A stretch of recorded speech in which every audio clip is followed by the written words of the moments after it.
有每隔一段时间都会失踪几天。他说自己是恐怖游戏里的大 boss， 要去副本里上班。女孩不信，去副本里当怪物，这么扯的理由都能想得出来。直到后来，女孩被选中进入恐怖游戏，恐怖又变态的大 boss 将她压在身下。宝贝，现在信了吗？此时牛青青看着空荡荡的房间，顿时火冒三丈，刚想拿出手机提分手，突然眼前一黑。欢迎玩家进入恐怖副本末日高校，您的身份是脆皮大学生，想要通关就必须完成任务或存活7天。生落之际，牛青青已然身处在一个操场上，周围满是迷茫的人群。突然，一阵校园广播声响起，丧尸潮已突破校门，请幸存师生尽快到教学楼避难。紧接着就看见一群人形丧尸朝众人跑来，牛青青不敢分心，拔腿就往教学楼奔去。直到跑进教学楼的大门，他这才敢靠在墙上大口喘气。这到底是怎么回事？为什么会有丧尸？我不是已经死了吗？一个吓得跌坐在地的男人心有余悸道：欢迎各位同学顺利进入教学楼，我是你们的导员，请按照各自的校牌找到自己教室的座位。话落，男人立马站起身：你这个女人是疯了吗？都世界末日了还讲课，赶紧给老子滚开！牛青青则低头看了眼校牌，随后便开始找起自己所在的教室。刚踏入教室，走廊外忽而响起惨叫声，牛青青转头看去，只见导员张开血盆大口，直接将刚才辱骂他的男人吞掉一半，伴随着咔嚓一声，男人只剩下半截身子站在原地，而导员用手巾淡定擦拭着嘴角，果然挺脆的，剩下半截打包回去吃吧，可不能耽误给学生上课。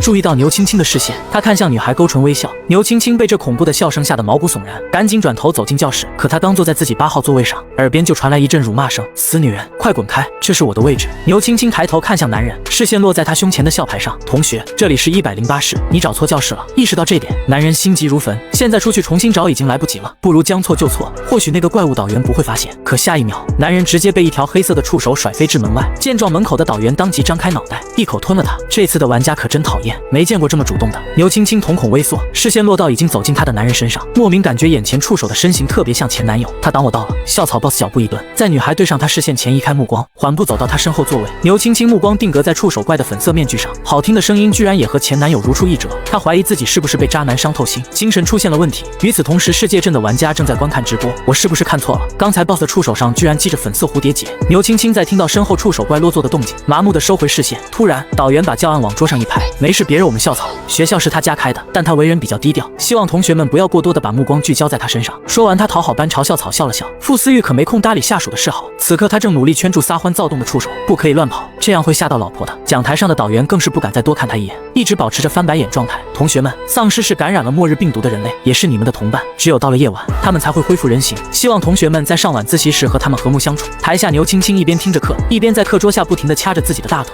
快点醒来啊，不要再做有关傅思玉的怪梦了。突然，他感觉有温热的软物正在碰自己，牛青青视线默默下移，就见2条黑色的触手赫然出现在他腿间，触手末端还长着2个圆圆的小眼睛和一张嘴。傅思玉最终还是没忍住，偷偷放掉2条触手去找老婆。当看到他把自己的大腿都掐红了时，他旋即心疼起来。就在牛青青愣神之际，身后又伸来一条黑色触手，趁他不备，迅速圈住他的双手。这是要干什么？要杀了他吗？感受着双腿间的触感，牛青青忍不住站立起来，前面的鬼怪导员还盯着，要是大喊打扰他讲课，可能下一秒就会被吃掉。紧接着他像是想到了什么，猛地并拢双腿，2股温热瞬间从校草鼻底流出。他抬手擦掉鼻血，看着前方老婆的背影，眸中满是炙热的爱意。正当牛青青犹豫要不要抓住他们时，小家伙们却自己离开了。就在这时，讲台上导员的声音突然拔高：所以同学们晚上要和恢复人形神智的丧尸们好好相处，不要害怕他们，也不要排挤他们，要是一不小心刺激了他们，他们可是会变异成和老师一样的物种哦。话落，鬼怪导员突然停止翻白眼，脑袋迅速凑到一个要偷看牛青青的玩家身前，然后又是一声脆响：都说了眼睛不要乱看，瞧瞧脑袋没了吧。只见导员脖子中段凸起一物，在其余玩家面前晃悠着自己的脑袋，玩家们则被吓得大气都不敢喘，目光惊恐地直视黑板。可没一会儿，鬼怪导员脖子一缩，直接吐出刚才那位玩家的脑袋，脑袋被吐在地上，一路滚到了牛青青脚边。牛青青瞬间被吓得身体僵硬，校草看见老婆的鞋面被弄脏，身上顿时冒出死亡气息，意识到自己刚刚干了件蠢事，导员迅速将脑袋探到牛青青脚边，虽然嫌地上脏，但还是一口把那颗脑袋吞了回去。不好意思，吓到你了，牛青青同学，老师的甜点就先不和你分享了，下次请你吃点好的就当赔罪可以吗？导员脸上满是讨好的笑容，牛青青哪里敢拒绝吃人的鬼怪导员，生硬的扯着嘴角，可以。听到老婆不介意，校草这才收起浑身散发的死亡黑气。鬼怪导员见状不敢再逗留，当即把脑袋缩回讲台上的身体。怎么回事？这个鬼怪导员是在讨好这个叫牛青青的玩家吗？我还从来没见过哪个副本的怪物对玩家如此客气关心呢，他该不会是隐藏大佬吧？过了好一会儿，牛青青身旁忽然卷起一阵风，紧接着就见一道黑色身影快速从他身边经过。见状，导员鬼笑着看向众玩家：同学们，校草生病了，之后不会来教室上课，他在教学楼后的休息室养病，希望同学们没事别打扰到他，不然。鬼怪导员顿了顿，今天是我给大家讲的最后一次课，接下来7天是同学们的假期，在假期最后一天，你们将会有一场毕业考试。至于考试内容，同学们可以和上晚自习的丧尸同学探讨。如果考试不及格，那就不能毕业哦。鬼怪导员刚说完话，下课的铃声正好响起，然后就看见他抱起教案，争分夺秒冲出教室。等鬼怪导员离开后，教室的低气压瞬间消失，玩家们开始活动身体。突然，一个年纪轻轻的男生走到牛青青身边：“你好，新人美女，我叫范西，是 S 公会的成员，我想邀请你来我们公会。”牛青青微愣，有些警惕地看向范西：“我是第一次进恐怖副本。”范西眼中闪过一丝惊讶，但很快又恢复过来。美女姐姐潜力真好，第一次就直接被系统匹配到终极副本。恐怖副本的玩家都是来自现实世界死掉的人，对吗？对也不对。若是姐姐能签约我们 S 公会，我会对姐姐知无不言的。说着，他就拿出一份合同，笑嘻嘻地看向牛青青，接过合同。牛青青越看心越冷，这简直就是一份空手套白狼的签约合同，看不到任何实质性好处不说，直播分成还是8:2，公会占8成，玩家占2成。玩家如果达不到公会要求，还可能背负巨额违约金。随后他冷哼一声，直接撕掉了合同。不好意思，我宁愿被鬼怪吃掉，也不会签你的合同。范西脸色肉眼可见的难看起来。既然如此，那就祝姐姐接下来好运。说完，他便转身离开教室。牛青青观察了一下周围，又想到进入副本时脑海中浮现的通关条件，他决定主动出击，得尽快找到有用的线索才行。想着，他刚走出教室，一个柔弱的女生突然撞到他。对不起，我不是故意的，没事。说完，牛青青刚准备离开，就听见耳边传来柔弱的声音：“等等，小姐姐，我能不能和你组个队？我是第2次进副本的新人玩家，一个人害怕。”循声，牛青青皱了下眉：“不好意思，我是第1次进副本的玩家，你去找老玩家组队会比我靠谱。”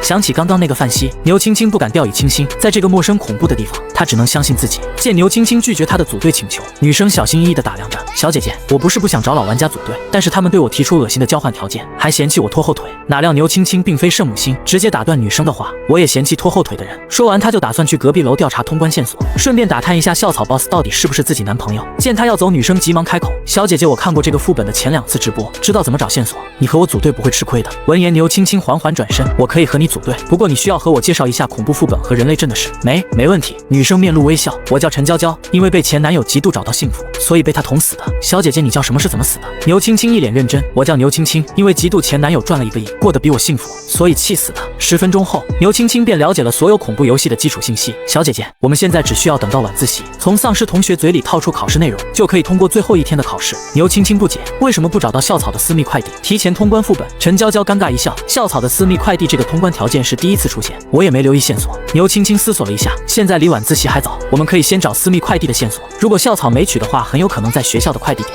如果取了，那就很有可能在他的住处。你知道学校的快递点或者校草的住处在哪吗？陈娇娇眼珠子一转，学校的快递点我也不知道在哪，不过之前看直播有人提过导员办公室有校园地图，如果找到校园地图就能找到快递点吧。校草的住处就在副楼，小姐姐你应该不会冒险去大 boss 的住处吧？当然。牛青青见他脸色微变，赶忙话锋一转，不会去冒险。闻言，陈娇娇这才松了一口气。小姐姐你这话说的有点吓人，我们千万别去打扰 boss 休息，不然会被撕成碎片的。牛青青本来想去副楼找点线索，顺便确认一下 boss 是不是傅思玉，但现在看来还是不要冒险了。眼下陈娇娇非要跟着，看他那话的意思应该不会害自己，至少目前不会。没一会儿，当2人来到导员的办公室时，正好有一对男女从里面走出来，找了一圈也没有发现校园地图。你是不是记错了？女人不高兴道。梦姐，可能是我记错了，要不我们还是先去和虎哥会合吧，兴许虎哥那边有人知道地图线索呢。边上名叫梦姐的女人面色十分嫌弃，真是的，开局怎么身边就跟了你这么个废物？注意到牛青青和陈娇娇，女人微微眯了眯眼，不再和手下男人说话，转身径直离开。可男人没走2步就好奇的小声询问：梦姐那个女的有点眼熟啊，好像是 S 公会的新主播。你个废物多什么嘴，赶紧去和孟虎会合。训斥完男人不敢再多话，埋头跟着他离开。听到刚才男人和梦姐的话，陈娇娇心头猛地一跳，忙看向牛青青。牛青青则平静地推开办公室的门走了进去。这是一个集体办公区，很多办公桌中间都用挡板隔开了。随后2人从办公桌挨个寻找，只是在2人看不到的地方，一张校园地图像是有意识般悄然蠕动到牛青青脚边，然而他却一点也没注意到脚边有张小地图，转身走向下一张办公桌。小地图不死心，直接站起来继续靠近牛青青，怕他发现不了。小地图这次直接一个飞扑，躺平在牛青青要下脚的地方。听见脚下传来细微声响，牛青青低头一看，这才发现校园地图。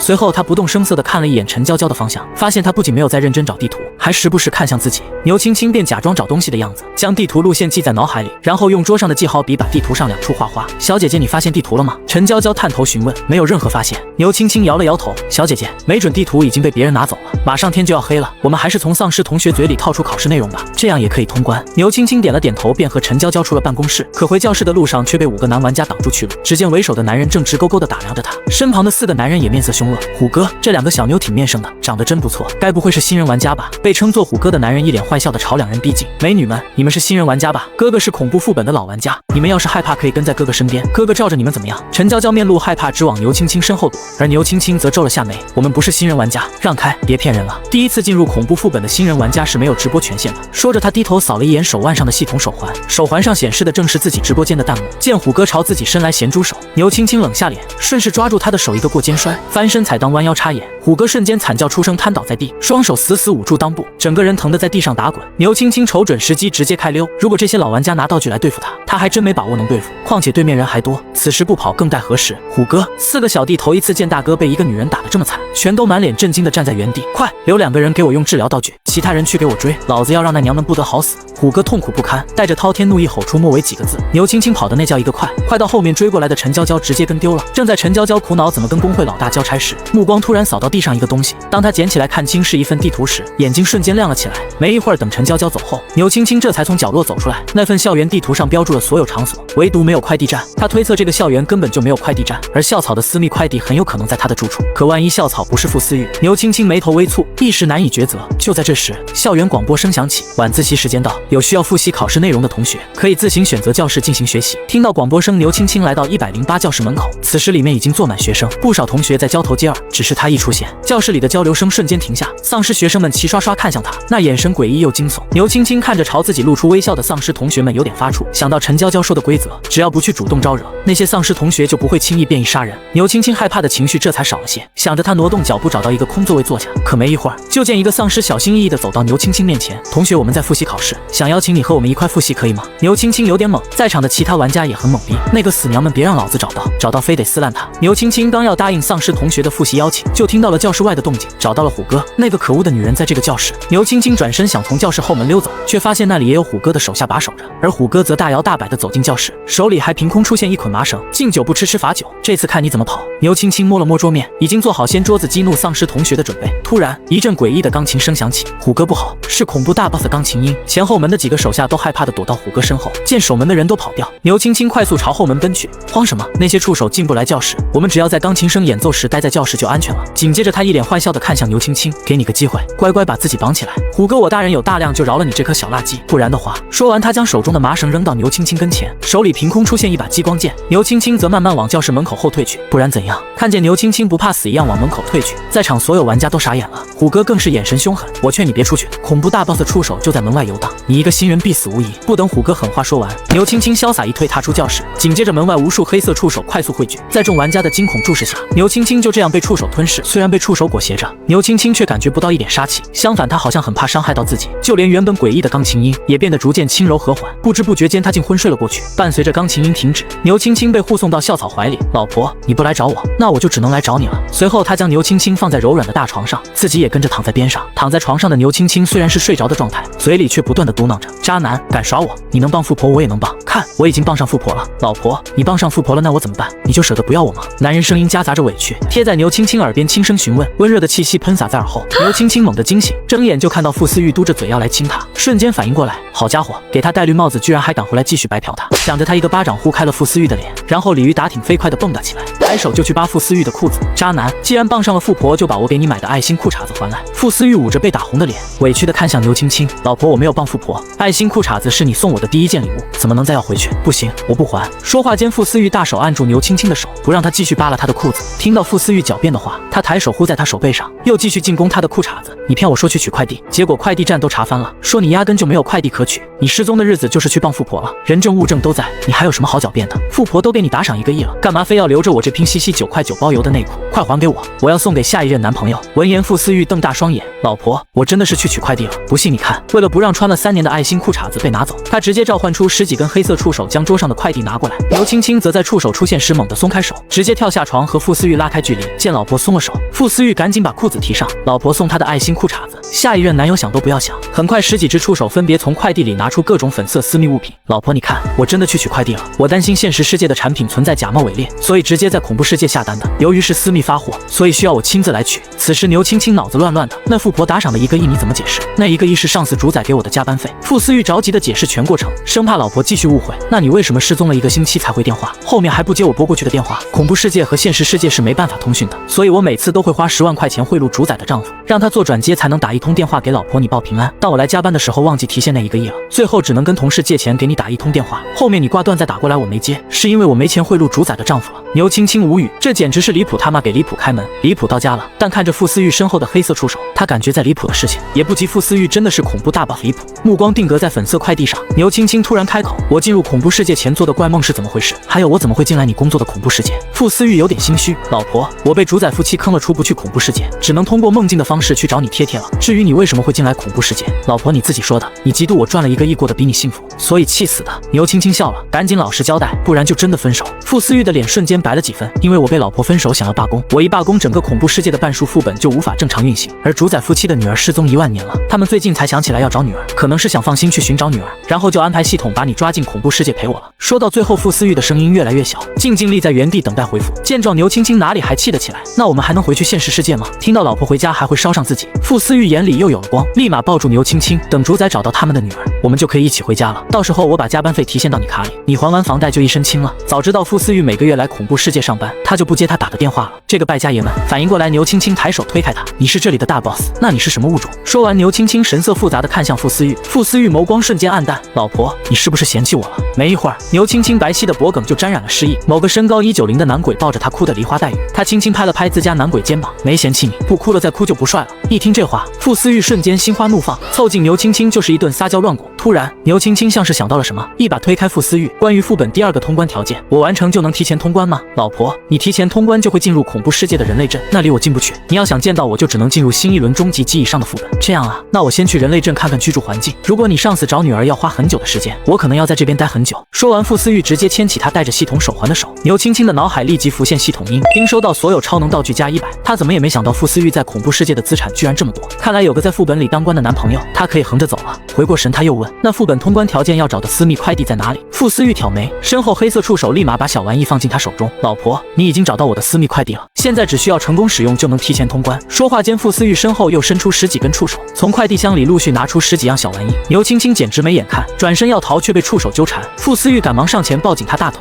老婆，我害怕，你别丢下我一个人。牛青青无语，我丢下的是人，屁大点的私密快递怎么能取出这么多东西？这怕是7天7夜也用不完。傅思玉这狗东西肯定会逮着他不眠不休的造，想着他赶忙找借口开溜，我没有要丢下你，我觉得第2个通关条件没什么挑战性，我还是去完成第1个通关条件。你作为恐怖大 boss 要走剧情，跟着我一个玩家也不合适啊。傅思玉眨了眨眼，那老婆，你这个副本还会回来找我吗？牛青青点头，踮起脚尖摸了摸他的脑袋，宝宝乖，我出去看看情况，顺便找虎哥那群玩家报个仇，很快就回来看你。说完，他立马跑了出去，留傅思玉一鬼待在房间内。从休息室出来后，牛青青顺着走廊朝教学楼走去，突然身后传来骚动声，牛青青转头看去，只见一群玩家正从不远处跑来，而最前面的显然是范西。牛青青眉头微挑，往旁边退开一步，是你？你怎么？范西停下脚步，视线落在牛青青身上，眼里闪过一丝惊讶和不解。你是想说我怎么还活着对吗？范西笑得有些不自然，不是，我只是好奇美女你怎么在这？莫非你也是从副楼逃出来的吗？牛青青气定神闲，对，逃出来的。范西转头看了眼身后，又试探着询问，那你找到校草的私密快递了吗？你们那么多老玩家都没找到，我一个新人怎么找得到？既然如此，那你加入我的队伍一块找吧，人多力量大，找到快递就能提前通关，没准还能获得丰厚的通关奖励。收敛戾气，范西再次向牛青青发出邀请。牛青青笑道，这次不用我签合同吗？范西摆了摆手，不用，来替他送死的而已，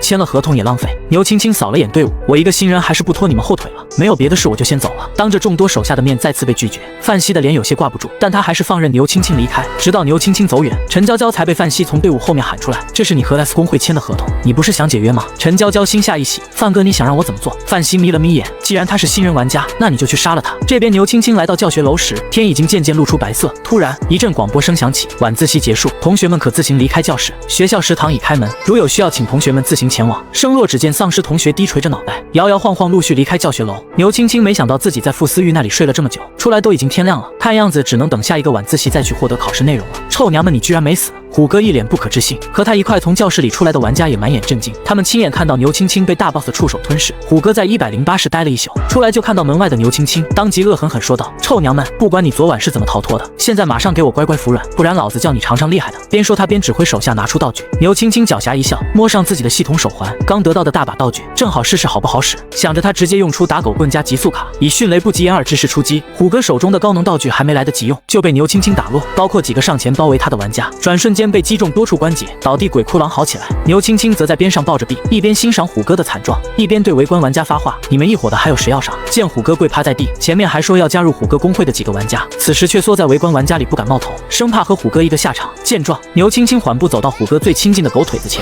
毫不犹豫使用高能道具，将这个玩家一脚踢飞至教学楼。“你别过来，我错了，是我有眼无珠，你放过我吧。”虎哥惊恐地看着走来的牛青青，牛青青则收起打狗棒，一步步逼近。他最烦鳄鱼的眼泪，任凭虎哥痛哭求饶，他都不会心慈手软，一脚踢过去却踢了个寂寞。牛青青环视一圈，只见虎哥已经瞬移到2米开外，显然是用了高能道具。牛青青也不慌，继续靠近，又是一脚。虎哥在经过2次瞬移后，拼命往教学楼里爬去。他唯一的复活甲道具在 S 级副本用了，所以才来中等难度的 C 级副本闯关。没想到今天会栽在牛青青手里。“你别过来，我把身上的所有积分都给你，你放过我吧。”见牛青青穷追不舍，虎哥展露出自己的系统手环，想要争取活命的机会。牛青青挑眉，径直抬脚就要去踢，耳边却突然传来傅思玉的呼救声。顺着声音望去，只见傅思玉俊脸苍白，双手被麻绳捆住，而麻绳的另一头被牵在一个女人手中，正是和牛青青有过一次照面的梦姐。看到傅思玉被抓，他心下有些慌，但表面依旧镇定。“放开我，男人！”孟兰漫不经心地把玩着手里的麻绳，“我抓到的就是我的。小妹妹，你想要男人就自己去抓，可不兴乱认男人。老婆，这个坏女人要抓我做她的压寨老公，我不从，她就把我捆起来了。”傅思玉努力挣扎着，孟兰扯了扯麻绳，看向傅思玉的眼里满是不屑：“你还是省省力气吧，姐瞧你长得不错才收下你，这是你的福气。随便认一个娇滴滴的小姑娘当老婆，也不看她有没有那个实力救你。从了姐，你在这恐怖世界至少可以少奋斗几年。你们这些男人就是好面子，其实心里很乐意跟我。”傅思玉气得跳脚：“我才不乐意！你这个坏女人，就算你抓到我的人，但我的心里永远也别想得到。”孟兰嗤笑一声：“小妹妹，男人的心从来不老实，你可别被他花言巧语哄了去救他。没什么比你的命重要，一个新人还是不要强出头的好。实力比他强的女玩家都榜上有名，也就那么几个。”而牛青青面生得很，孟兰断定她不可能有实力和他抢男人。牛青青听着他们的对话，柳眉微蹙。被孟兰抓住的确实是傅思玉，但他不是恐怖大 boss 吗？怎么这么容易就被抓了？他在副本要走剧情，这个时间应该不会出休息室。难道孟兰是在他最脆弱的时候生擒了他？思索片刻，牛青青面色复杂的看向傅思玉，见老婆不说话，还表情怪异的看着自己，傅思玉当即心慌起来。老婆不会听信了坏女人的话，不打算救她了吧？姐救我！孟虎终于找到空隙插上了嘴，虚弱的探手求救。循声孟兰愣了一秒，在认出地上肿成猪头一样的玩家是孟虎时，他当即变了脸色：“是你把我弟弟打成这样的？既然他们是姐弟。”牛青青也懒得废话，直接亮出打狗棍：“是我打的。一句话，你要弟弟还是要我男人？”说话间，他手中打狗棍逼近孟虎，注意到牛青青手中拿的是超能道具，孟兰瞬间意识到情况不妙，目光牢牢盯着牛青青的动作。他手里只有一个超能道具，手下都是些狐假虎威的家伙，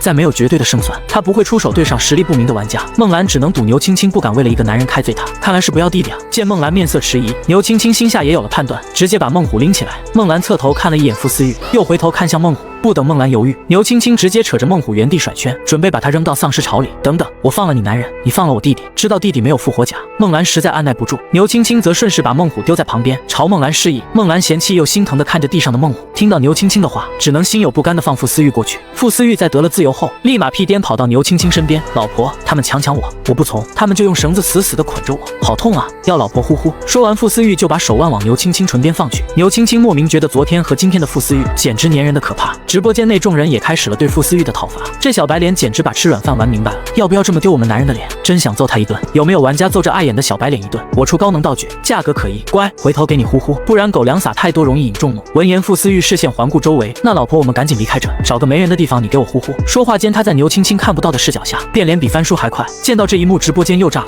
卧槽，这个小白脸两副面孔，瞧瞧这小人得志的嘴脸，太可恨了。随后，孟兰的手下把孟虎搀扶过来。孟姐，虎哥伤得这么重，难道就这么轻易的放他们走吗？孟兰面色阴沉，道具应付鬼怪都嫌不够，现在的情况不适合跟他打，这仇先记下。而牛青青见看戏玩家围成圈，干脆带着傅思玉使用高能道具，直接原地消失转移地方。啊，就鬼啊，非礼啊！牛青青带着傅思玉转移到了校草的休息室，他只知道这个地方无人打扰，却没想定位出了问题，直接将二人传送到一间卫浴里。此时坐在马桶上的男人被突然出现的两人吓得惊呼出声：“不准看，我的清白要没了！”男人都喊破了音，手还不忘拉着上衣往下遮掩。傅思玉立马捂住牛青青的眼睛，跑出卫浴间。老婆，你看到没？要是看到了，我就去剁了这小子。傅思玉内心极度崩溃，死小子上厕所也不挑个好地方，万一我老婆长针眼了怎么办？牛青青愣了一下，看到了一半，你要怎么剁？那就剁掉你看到的那一半。傅思玉卷起袖子就开始寻找能剁肉的工具。卫浴室里的江展宇刚要打开门，就听到傅思玉要剁了他，吓得他赶紧把门反锁，掏出手机给给媳妇打电话说遗言。门外牛青青笑出了声，我就看到了她的脸，其他什么也没瞧见。你也要剁吗？闻言傅思玉这才松了口气，其他的没看到就好。老婆你要看就看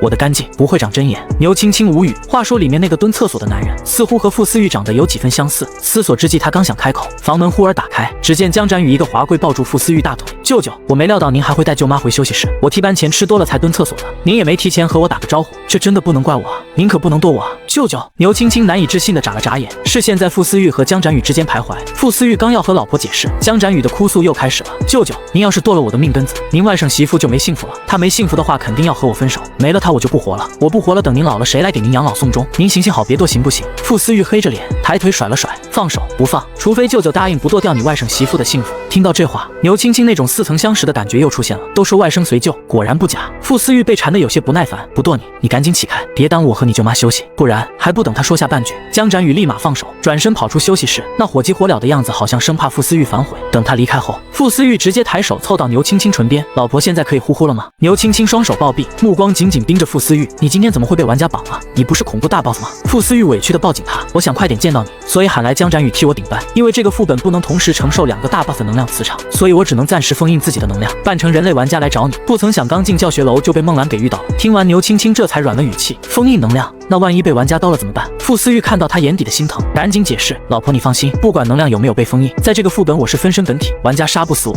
听到分身，牛青青瞬间来了兴趣，宝宝你的那些分身都和你一模一样吗？傅思玉点头，相貌一模一样，但性格可能会因为副本设定而有所改变。老婆不用害怕，但凡有我分身在的副本，我的本体都会赶过来帮你的，那他岂不是可以体验百变男友了？想着牛青青心里兴奋不已，还不等傅思玉将副本的情况说完，牛青青的肚子就咕噜噜的响了。听见声音，傅思玉像是想到了什么，突然变得有些自责，老婆我早上去食堂准备了爱心午餐，想着和你一块去吃，没想到被这些事耽误了，你好多天没吃上我做的饭，人都瘦了。牛青青心暖暖的，起身主动抱住男友，那我们现在去吃吧。说完，她将部分道具转给傅思玉，让他带着自己转移去食堂。可下一秒，2根红色触手突然拦住两人，